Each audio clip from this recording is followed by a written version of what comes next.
Hi cuties, మనం శ్రీకాళహస్తి వెళ్తున్నామండి. ఇది నాకు చాలా ఎమోషనల్ అయిన జర్నీ. ఎందుకంటే ఆఫ్టర్ దర్శనం I realised so many things that నేను యూట్యూబ్ స్టార్ట్ చేసి ఇలా మీ అందరి ముందుకి రావడానికి ఈ టెంపుల్ ఒక మేజర్ మైల్ స్టోన్ అండి నా లైఫ్లో. అండ్ ఈ టెంపుల్ యొక్క గొప్పతనం, దానికి ఆ పేరు ఎందుకు వచ్చిందో లాస్ట్లో చెప్తాను.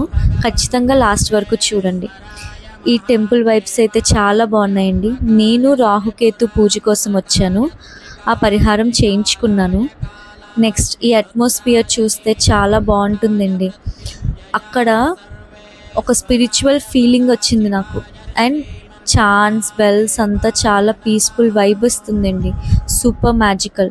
లోపల మనకి కెమెరా అలో చేయలేదు, కానీ చాలా ఎమోషనల్గా నేను కనెక్ట్ అయ్యానండి దేవుడితో. అక్కడే మనం భక్తితో ఏం అడిగినా ఇచ్చే దేవుడు మాత్రం శివయ్యేనండి. And outside the temple you can also find beautiful shops with spiritual items అండి. నేనైతే ఫ్రేమ్స్ తీసుకున్నాను దేవుడివి. మీకు శ్రీకాళహస్తికి వెళ్ళే ఛాన్స్ వస్తే మిస్ చేసుకోకండి, ఎందుకంటే స్పిరిచువల్ ఎక్స్పీరియన్స్తో పాటు peace of mind guarantee. Cuties, do you know how that place got name Srikalahasti అని? శ్రీ అంటే స్పైడర్, కాళ అంటే స్నేక్, హస్తి అంటే ఎలిఫెంట్. ఈ ముగ్గురు శివలింగాన్ని పూజిస్తూ ఉండేవారు.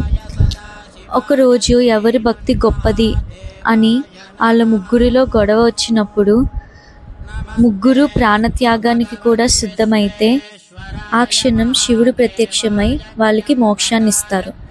ఇక్కడ సాలీడు, పాము, ఏనుగు లాంటి జంతువులు భక్తి ద్వారా మోక్షం పొందాయి. అందుకే ఈ ప్రదేశాన్ని శ్రీకాళహస్తిగా పిలుస్తారు. ఓం నమః శివాయ.